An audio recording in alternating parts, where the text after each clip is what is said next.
Imagine standing in mud up to your ankles, the weight of armor pressing on your shoulders, or the salt sting of the sea burning your lips.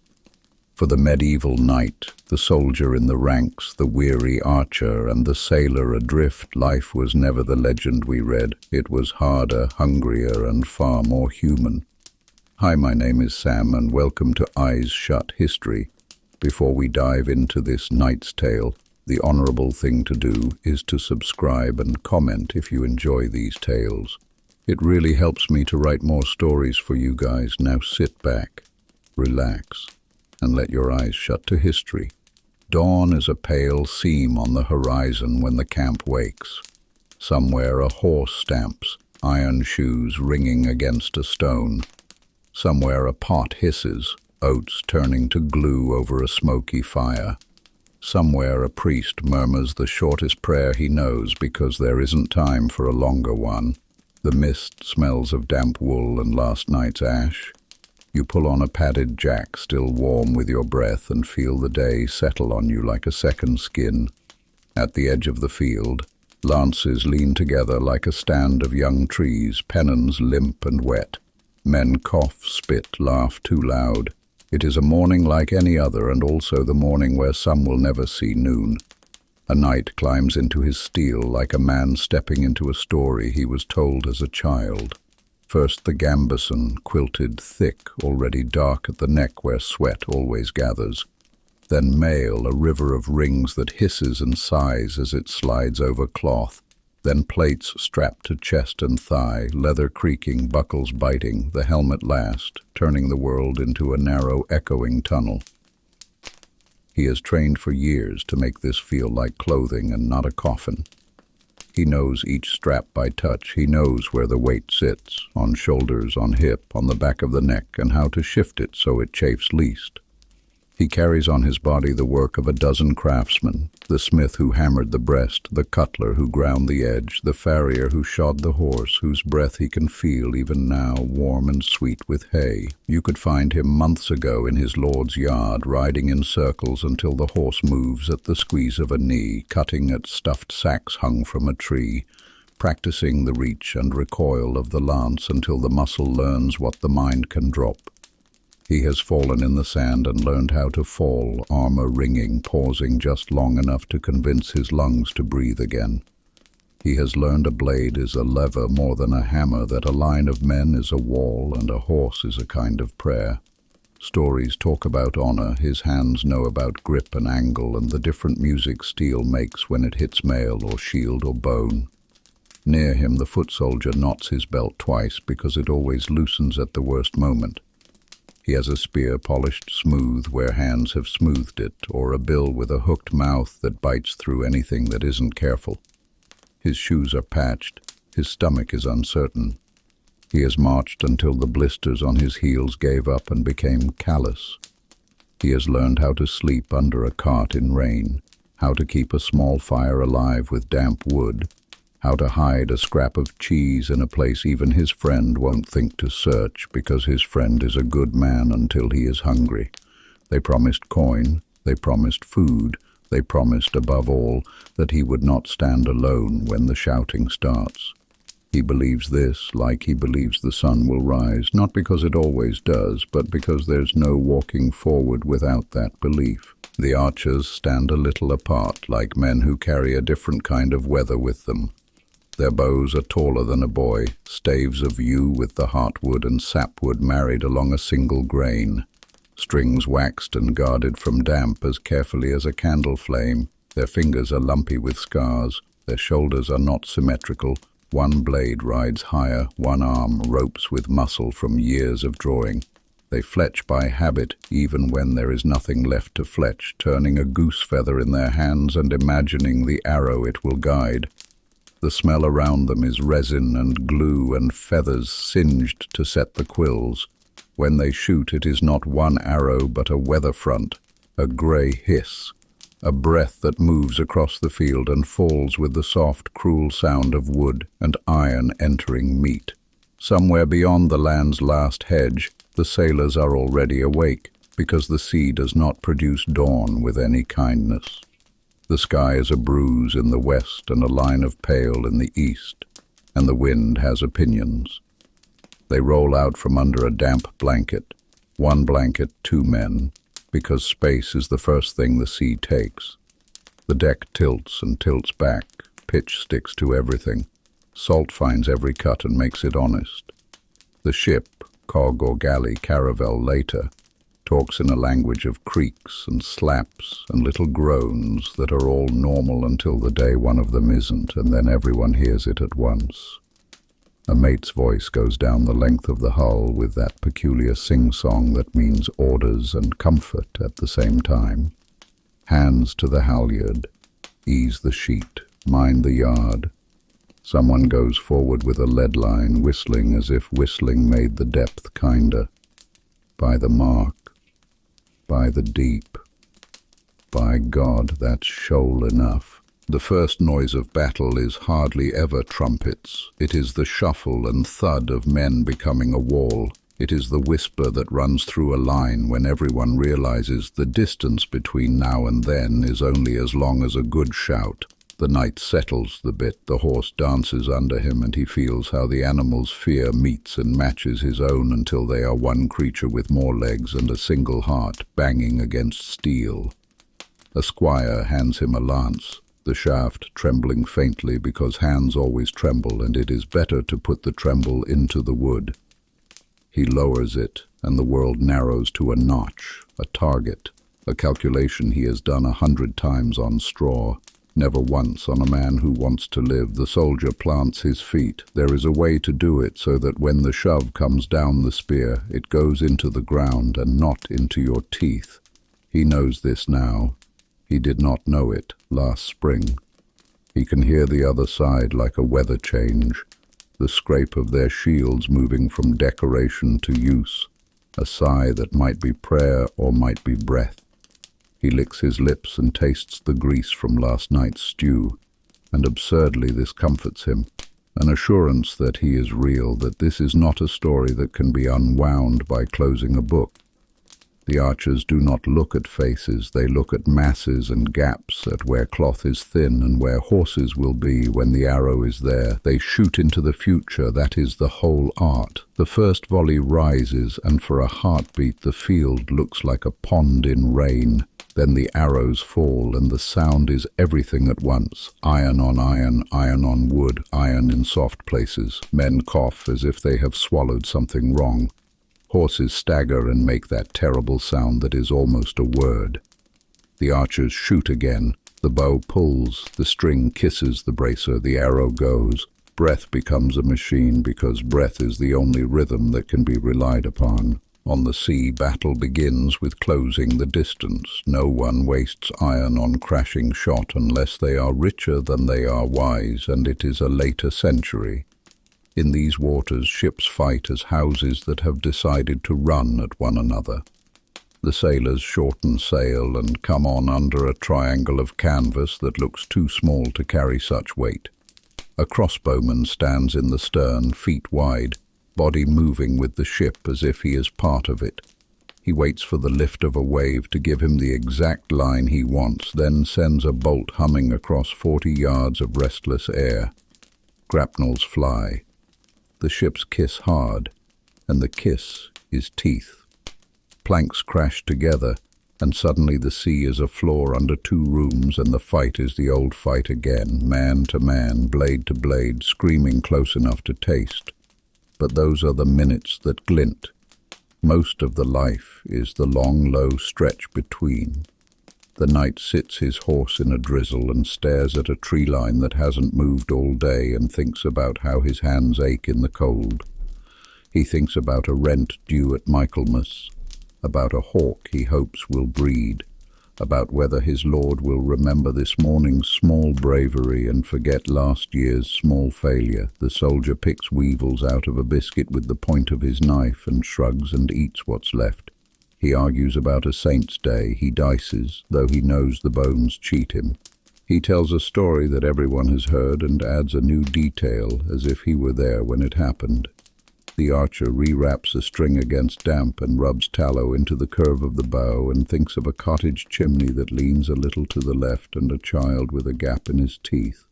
The sailor stands the dog watch and sings under his breath a song whose words are older than the rigging he tends. Training is repetition until the body moves when the mind is busy elsewhere. The night drills cuts numbered and named, parries that meet a line with a line. The small footwork a good fighter hides because it matters most. He wrestles in armor on packed earth until all the gold ink of chivalry has been sweated off its pages. The soldier learns formation, not because he loves it, but because living requires it.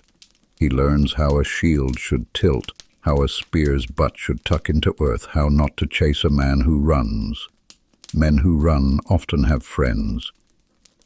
The archer learns distances the way bakers learn weights, by eye, until a hedge and a hill and a tree make a number. He learns to loose without looking heroic. The bow does not care about your posture, only your consistency. The sailor learns knots that sit like speech in his fingers. He learns the sound of the hull when something is wrong below. He learns the color of water over a shoal that locals never put on a chart because the chart is their memory and they are not inclined to share it. There are seasons to all of it. In winter, steel bites colder and men bend closer to fires and tell each other lies for warmth. In spring, roads soften and carts sink to their hubs and curses become creative. In summer, armor stinks of men and horses and everyone pretends not to notice because everyone is guilty. On the sea, winter is for repair, spring for caution, summer for greed, autumn for prayer. Pay comes late. Promises come early. Sometimes they meet, often they miss. Fear is not a dragon you slay and then mount over the hearth. Fear is a small animal you carry in your breast and feed with breath, trying to keep it quiet when you need your hands.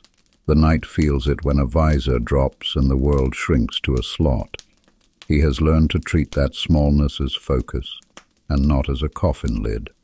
The soldier feels it when a line wavers, which is to say when men remember they are animals and not walls. He has learned the trick of standing because others do.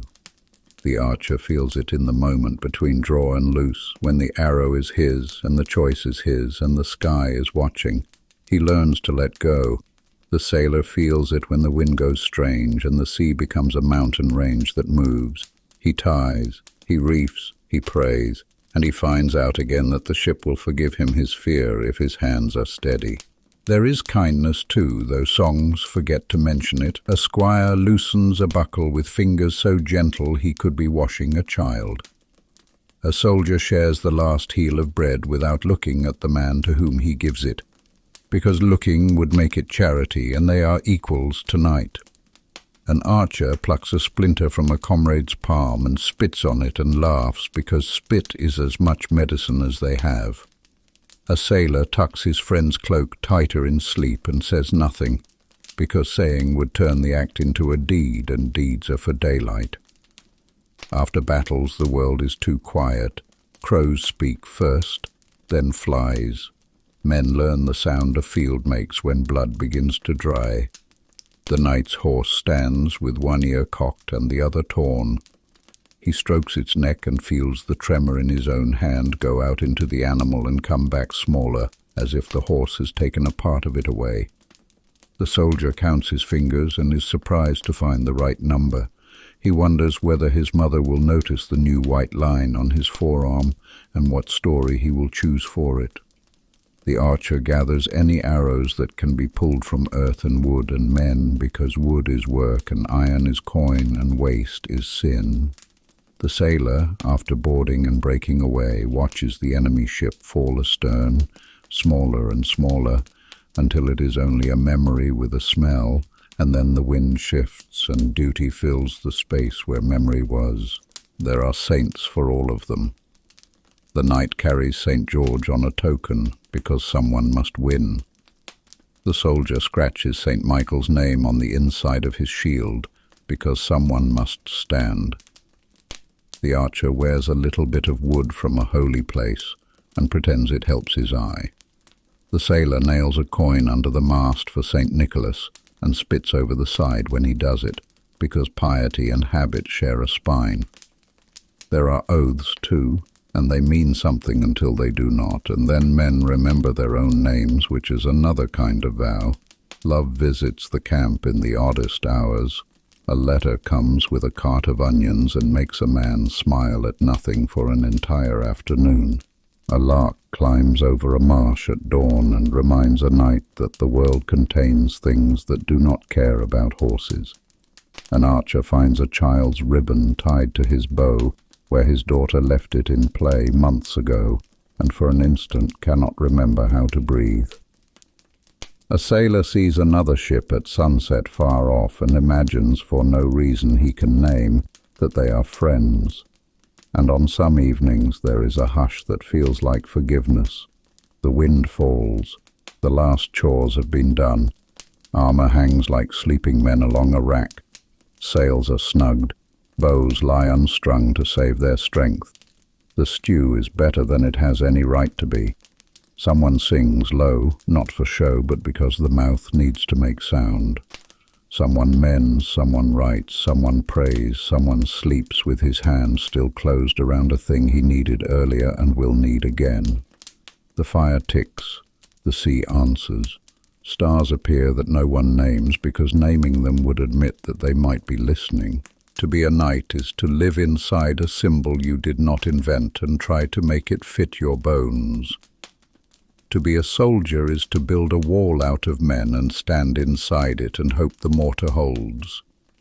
To be an archer is to carry distance in your hands and send it into other men's lives. To be a sailor is to trust wood and rope and wind more than you trust the ground you were born on. None of it is a legend until someone who lived less of it than you did decides to write a song. All of it is work. All of it is fear, all of it is pride that you pretend you don't feel because pride is heavy and there is already enough weight to carry. Morning comes again. It always does until it doesn't. The horse stamps. The mate calls the watch. The bowstring hums under a thumb to see if the night made it dull. The soldier discovers that his buckle has loosened and knots it twice because this is a world that repeats. And repetition is how men survive what cannot be reasoned with. You stand, you lift, you breathe, you step forward because the line steps forward, because the wind is right, because the drum speaks, because there is a road and you have learned to walk it. And for a heartbeat under the helmet, on the deck, behind the stave, inside the press of shields, you feel the world reduce to the single small thing you can do next. You do it. Then you do the one after. Then the one after that. And somewhere between the doing and the darkness, the day becomes a story you might tell, if you are lucky, if your hands are still enough to pull a cup to your mouth, if the sea and the steel agree to let you carry your weight one more time. Night in a medieval camp is never truly dark. The fires burn low, red eyes in the ash, and men talk in low voices, half to each other, half to themselves. A knight unbuckles his armor, each strap sighing with relief, and when the last piece is lifted free, he feels lighter but also strangely vulnerable, as if he has stepped out of his skin. The squire works quickly, hands rough with blisters but careful, laying out the steel like relics on the grass. Nearby the soldier curls on his cloak, using his shoes as a pillow, not because they are comfortable, but because they are his, and he does not want them stolen. The archer strings his bow again before sleep, not because he will use it tonight, but because he needs to feel the tension, the reassurance that wood and gut still answer him. The sailor, far away on a deck that never stops moving, lies against a coil of rope and listens to the groan of timbers, the creak of rigging, and the endless voice of the sea. Sleep comes only when the body insists, never when the mind is ready. The next day is not battle, nor march, nor storm. It is the long stretch of nothing that fills most of a life like theirs. For the night it is training in the yard, tilting at the quintain until the lance strikes true, or riding drills until the horse obeys like a thought. For the soldier it is patching a tunic, sharpening an edge, muttering over dice that never fall kindly. For the archer it is fletching shafts, feather by feather, because arrows vanish faster than they can be made.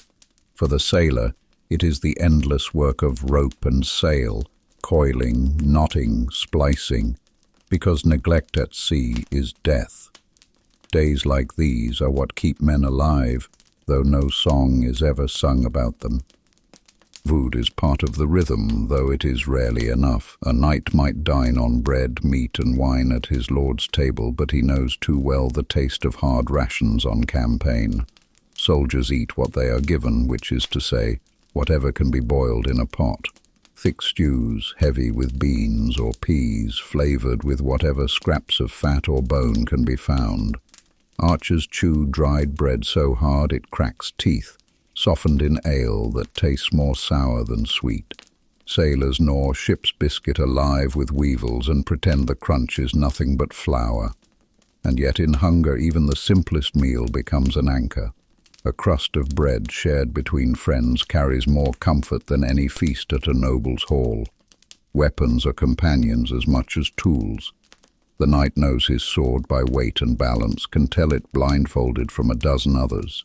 It is not merely steel, but an extension of his arm, and he tends it as carefully as a priest tends relics. The soldier trusts the polearm, the reach of ash and the bite of iron, a weapon that asks little skill but demands resolve.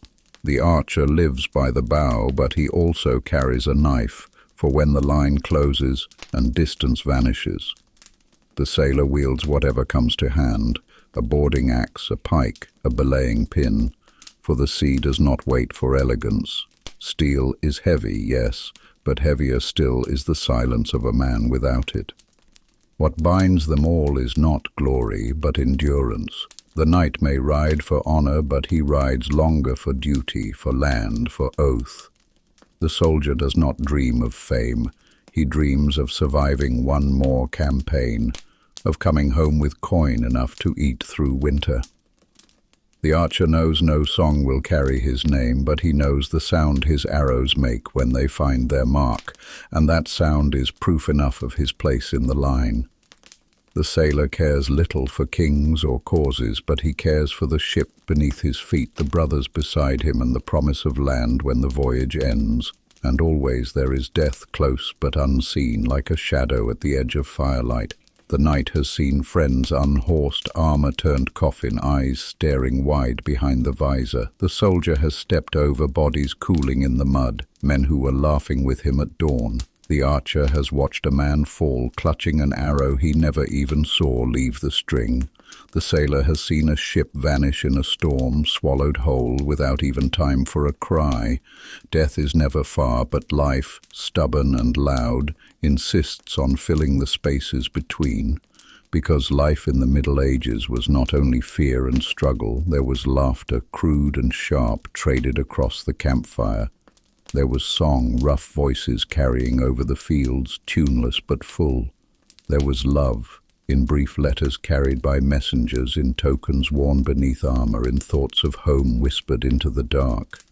There was pride, not the shining pride of legend, but the quieter kind, the pride of doing what must be done, of standing when you might have run, of holding the line when the world pressed in. And so day after day the knight lifts his lance, the soldier sets his spear, the archer draws his bow, the sailor hauls his rope, not because they expect their names to last, but because the day demands it. And in their sweat, their hunger, their laughter and their fear, we see the truth of what it was to live in those centuries, not legend, not myth, but men and women who bore the weight of survival one sunrise at a time. Morning comes with no trumpet, no bright sunrise, only the sound of men waking stiff and sore, pulling on boots that never quite dry, shrugging into clothes that still smell of yesterday's sweat and smoke. A knight begins his day with prayer, kneeling on hard ground, the words half mumbled, half felt, because no one wears steel without believing that God may decide whether it holds or fails. A soldier begins with grumbling, with stretching limbs that ache, with checking whether the shoes still hold together. The archer feels his bowstring with the same care a man might run his hand over his horse. It must be ready, for his life depends on it more than food or drink. And the sailor, waking to the pitch of a ship beneath him, knows his day will be labor from first light to last, rope burning in his hands, salt caked into his skin. For the night, training never ends, not even in war. He rides in circles, tilting at practice targets, swinging his sword against wooden posts, testing his endurance as much as his skill. His horse is half his body, and caring for it is caring for himself. Feeding, brushing, cleaning wounds from spur or stumble. He speaks to it as if it listens, because in battle sometimes it must. A night without a horse is only half a night. The soldier trains too, though training is rougher, less elegant. A man thrusts with a spear over and over until his arms burn and his grip stiffens. Another practices raising a shield, feeling the shock of a blow land again and again until his shoulder bruises. There is no pageantry here, no polished steel, only the blunt work of survival. And when they are too tired to drill, they dice, they fight, they curse, anything to remind themselves they are alive. The archer lives in rhythm with his bow, his fingers toughen into callus, the skin of his drawing hand thick as leather. His chest broadens, his spine bends, his muscles knot where others smooth. He does not think of it, it simply is. He practices until his hands tremble, then practices more, because he knows that in battle a rain of arrows must come quick as breath, and hesitation is death. He knows too that he is hated. Knights call him dishonorable, enemies curse him as coward. Yet when his arrows fall, the proudest horse and rider topple alike. His power is silent but terrible. The sailor's training is the sea itself. He learns knots by muscle, sails by sound, direction by stars that turn above endless waves.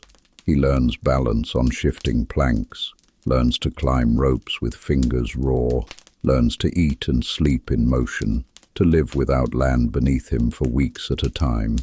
He learns fear, too, the sudden crack of storm, the sickening tilt of the deck, the moment a man falls and vanishes before a cry can leave his throat.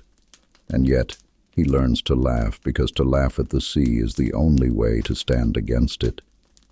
And always the waiting. Wars are long, but battles are short. A knight may wait months for a single charge, may spend more time haggling over ransoms than swinging his sword. A soldier may march 1,000 miles for one day's fight, and then wait another year for the next. An archer may stand with bow ready, never loosing a shaft, his power stored and unused. A sailor may cross seas without sight of an enemy, his greatest battle fought against wind and water, not man. Waiting wears heavier than fighting. It gnaws, it dulls, it leaves men restless, eager, and sometimes reckless. Yet there are moments, sharp and clear, that break the monotony. The cry of horns, the pounding of hooves, the sudden shout that the enemy comes. Then time narrows. The knight lowers his lance, his horse surges forward, and for a heartbeat the world is thunder and speed. The soldier braces, shield locked to shield, the press of men against him so close he cannot lift his arm, but must thrust blind into the crush. The archer draws, looses, draws again, until the air is filled with the hiss of arrows and the thud of bodies. The sailor grips rope in a storm, or swings an axe in boarding, the sea pitching beneath him while men scream and steel clashes over foam. These moments last minutes, maybe less, but they are the moments that mark lives, the ones men remember when their hair is grey, the ones that turn into stories told by firelight. But the truth is, most men did not grow old. Many knights lay unhorsed, drowned in their own armour, mud filling their mouths. Soldiers fell in heaps, their names never known beyond their village. Archers were cut down when lines broke, their bows useless in the melee. Sailors vanished beneath the waves, bodies never recovered, remembered only as a name scratched from a muster list. Death was ordinary, unremarkable, expected, and yet men went on, because in the Middle Ages to stop was to starve and to fight was to live a little longer. Still, there was more to their lives than death. There were festivals when campaigns paused, nights of drinking and singing, tales spun so wildly that even the teller knew they were false but laughed anyway. There were friendships, fierce and binding, forged in fire and fear. A soldier might die for the man beside him, not for king or lord, but because that man once shared his last scrap of bread. An archer might walk barefoot for miles to fetch water for his companion. A sailor might risk rope and wave to pull another from the sea. Bonds like these are stronger than any oath sworn before an altar. And there was love. Not always the courtly romance sung by poets, but love nonetheless. A knight might wear a lady's favour on his helm, true, but he might also think of the wife who keeps his hall, the children who wait for his return. A soldier might keep a token, a scrap of cloth, a lock of hair from the girl he left behind. An archer might carve initials into the wood of his bow, quiet remembrance of a name whispered once and never forgotten. A sailor might speak of women in foreign ports, but he too carried the memory of a voice, a smile, a promise that drew him homeward across seas. Life as knight, soldier, archer, sailor, it was hardship and hunger, laughter and loss, duty and dream. It was not the shining legend painted in books, nor the shadowed misery imagined by later ages. It was something in between, raw, vivid, human. To walk among them now would not feel like stepping into another world, but into one where the faces were the same as ours, only the tools and burdens changed. The sound of iron being hammered rings through a camp long before dawn. A blacksmith's fire glows like a second sun, his hammer rising and falling, sparks bursting into the darkness. Men gather, some to mend a buckle, others to sharpen a blade dulled by yesterday's practice. The knight steps forward first, his sword unsheathed, laid reverently on the anvil as though it were an heirloom. And often it is, passed down through generations, carrying the weight of ancestors who fought and bled with it before. The soldier waits his turn, his axe little more than iron crudely fitted to a shaft. But it is his, and it too must be cared for. The archer checks his arrows, straightening shafts, binding feathers with care, muttering to himself when one snaps beneath his fingers. On the shore, the sailor checks planks and tar, knowing too well that a single crack might mean the sea itself will come to claim him. Training, repairing, eating, these fill the days between battles. But there is always the looming question of what it is all for. The knight tells himself it is honor, that the oaths he swore bind him to lord, to faith, to land. And yet, in quiet moments, he wonders whether it is not also pride, the desire to be remembered, to carve his name into the chronicles. The soldier does not bother with such illusions. He knows why he fights, for pay, for bread, sometimes simply because he was told to. He may not care for the banners waving above him, but he cares deeply for the boots on his feet, for the coin that keeps his family alive. The archer stands in between, half despised by the nobility for killing at distance, half feared by those who face the storm of his arrows. He knows his craft changes battles, and there is pride in that, even if his name never appears in record. The sailor has little thought for kings or causes. His loyalty is to the ship, the crew, the voyage. The sea does not care for politics, only for strength of wood, skill of hand, and luck.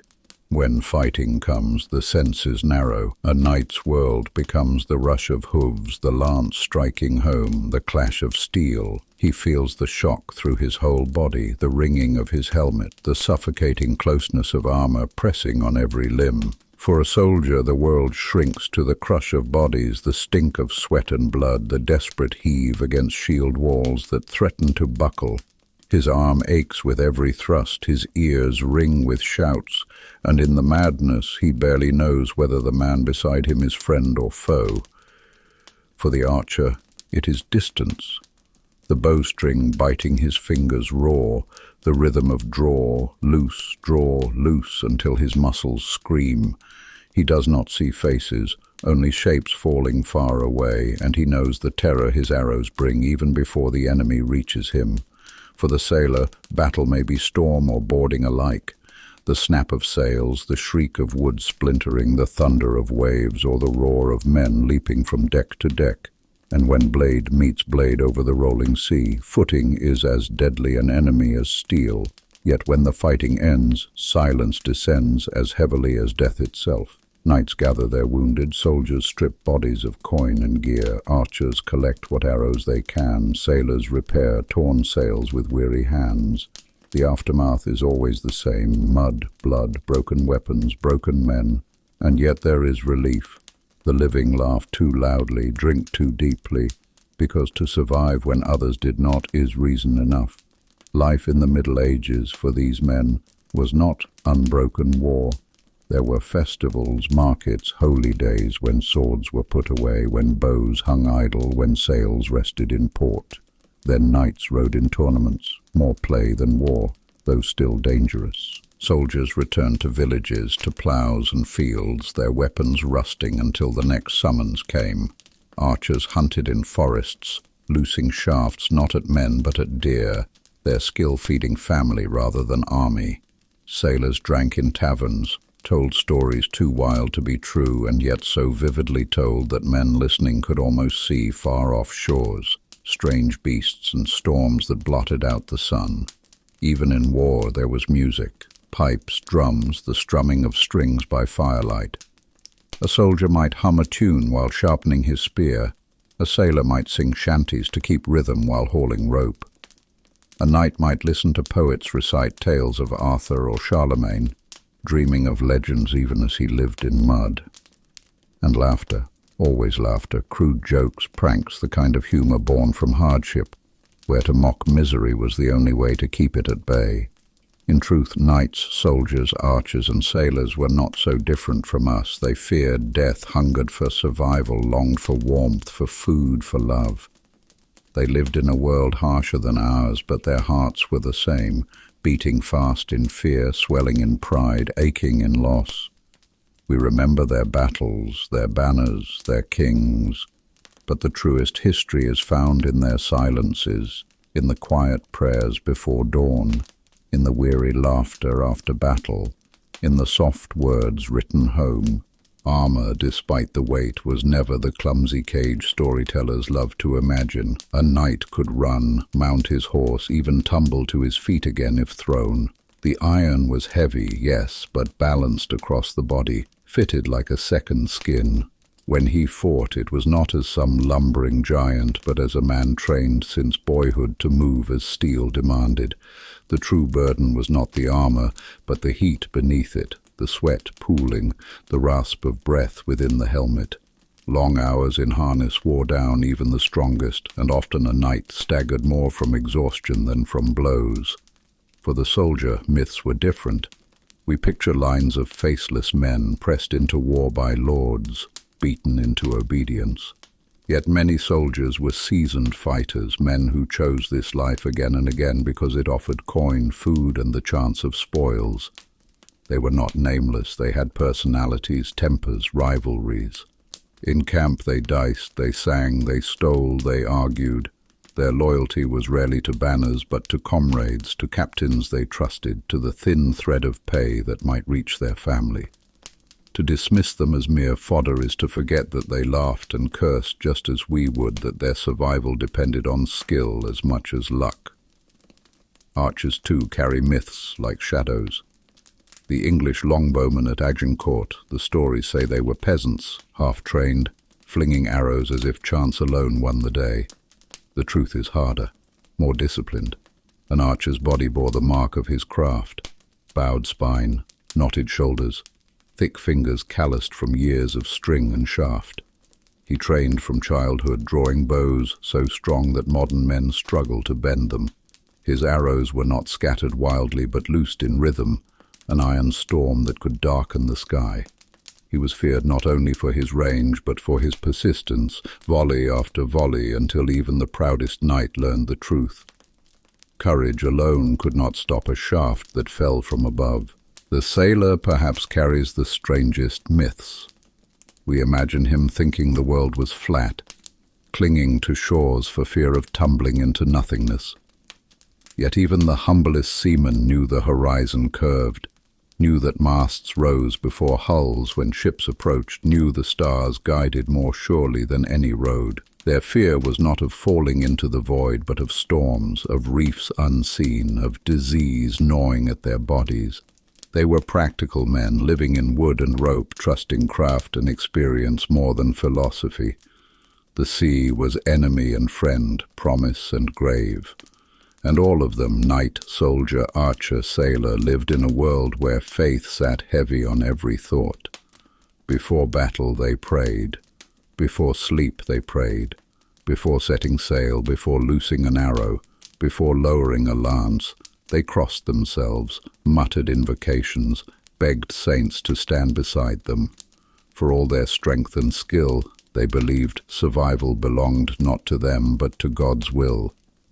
And yet alongside faith was superstition, a lucky token sewn into clothing, a charm carved into wood, a whispered phrase before the fight. These small rituals mattered as much as any sermon. Faith anchored them, but superstition made the world feel less uncertain. The rhythm of their lives was not constant battle, but long days of waiting, of hunger, of boredom broken by sudden storms of violence. The knight polishing his armor by firelight, the soldier carving dice from bone, the archer shaping arrowheads by lamplight, the sailor humming to the sea as the stars turned, these moments filled more years than glory did. The myths we hold, shining charges, heroic duels, daring voyages, are true only in glimpses. The reality was slower, harsher, and more human, and yet within it there was joy, the joy of surviving another day, the joy of a full belly after weeks of hunger, the joy of laughter shared across mud and rain, the joy of returning home, even if only for a season. Knights returning to their halls, soldiers slipping back into villages, archers walking through fields familiar since childhood, sailors stumbling onto docks with legs unsteady from land. Each tasted relief, however brief. But war and sea always called them back.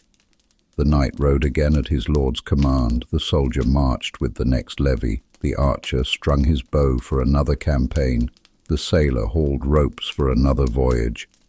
And so their lives were spent not in legend, not in silence, but in the endless cycle of duty, toil, and fleeting moments of triumph. The knight waits in the half-light before dawn, his armor laid out on a blanket like a ritual.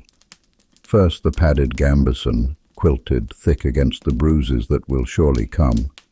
Then the mail, each ring linked to the next, heavy on his shoulders but comforting too, like the embrace of a guardian. Piece by piece his squires fasten the steel greaves. On legs, cuisses on thighs, breastplate fitted snug, arms sheathed, gauntlets clamped. The helmet comes last, and when it lowers, the world narrows. Sight is small, breath is hot, sound is muffled, but he is ready. He feels invincible and vulnerable all at once. He mounts his horse, its flanks steaming in the chill, and wonders if this will be the last morning he ever sees. The soldier on the same field does not dress so slowly. He pulls on his tunic, ties the leather jerkin tight, straps his shield to his arm. His spear is worn smooth where his hands have gripped it too many times to count. He shifts from foot to foot, stamping the cold away, chewing on bread so hard it cracks against his teeth. Around him men laugh too loudly, boast too proudly, but he sees the tightness in their faces, the way they grip weapons as though afraid to let go. He does not know if the knight across the field thinks of honor. He knows only the mud under his boots, the ache in his stomach, and the fear that today he might not live to see nightfall. The archer stands further back, his bow taller than a man, its string humming faintly as he tests the tension. His arrows are bundled at his feet, their fletching neat, their tips gleaming. He draws one, nocks it, pulls the string to his ear, and holds it, just for the feeling, the strength building in his chest and shoulders. He lowers it again, steadying his breath. His world is distance. He does not see faces, only the mass of men. His task is simple and endless. Draw loose, until his arms tremble and the sky rains iron. And on a ship far away, the sailor faces his own dawn. The deck rocks beneath him, the ropes creak like old bones, the sails snap in the wind. His hands are raw from work, his back bent from labor, but his eyes are sharp. He looks to the horizon, to the changing color of the sky, to the gulls wheeling overhead. These signs matter more than banners, more than lords. He tastes salt on his lips, feels damp in every seam of his clothes, and knows the sea cares nothing for his life. Yet he loves it in a way he cannot explain. Land feels strange now, too still. The ship, for all its danger, is home. When battle comes, chaos breaks all thought. The night lowers his lance, the world rushing toward him in thunder and blur. The shock of impact jolts through horse and rider alike, the lance splintering, the scream of men and animals mingling. He draws his sword, hacking left and right. His vision tunneled through the slit of his helm. He cannot hear his own voice. He cannot tell whose blood spatters his armor. The soldier braces in the crush. Spears jab, shields crash. Men push so hard he can scarcely breathe. He shoves, thrusts, grunts, feels a blade glance off his jerkin. He does not see the faces of those he kills. He feels only the resistance, the sudden give as the point sinks deep. His ears are filled with noise, screams, shouts, metal, the horrible sound of wood splintering. He wants to run, but there is nowhere to go but forward. The archer pulls and looses again and again, his muscles screaming, his breath ragged. The sky fills with arrows black against the pale clouds, and he knows what they bring below. Panic, fear, horses collapsing, men crying out. He looses another, then another. He is both distant from the battle and bound to it, his work raining death unseen, his own body shaking with the effort. The sailor grips the rope as storm breaks. Rain lashes like whips, wind howls like beasts. The sea rears up and crashes down, throwing men across the deck. He ties knots with numb fingers, hauls sails that strain like beasts trying to flee, curses with every breath. A wave slams the hull. The deck tilts so violently he feels the world will turn upside down. Lightning splits the sky, thunder shudders through his bones. He clings, prays, curses again. Around him men vanish into the sea, swallowed without sound, and still he works, because to stop is to die. And when it ends, the charge broken, the line shattered, the storm past, what remains is silence. Knights stumble from the field, armor dented, swords nicked, eyes wide and hollow. Soldiers sit on the ground, too exhausted to stand, staring at their hands as though surprised they are still attached. Archers sink to their knees. Bowstrings slack, fingers raw and bleeding. Sailors collapse on deck, ropes still in their grip, chests heaving with the weight of breath. The living look to one another and see the same truth: relief, grief, disbelief. They survived, though many did not. These were the lives of men in the Middle Ages, lives lived not in constant glory, but in cycles of fear, fatigue, duty, and fleeting triumph. The myths paint them as shining, faceless, heroic. But the truth is sweat and hunger, bruises and laughter, storms weathered, friends lost, prayers whispered. And perhaps that truth is greater, for it shows them not as figures of legend, but as men who lived as we live, felt as we feel, endured as we endure. Good night, guys. See you next time.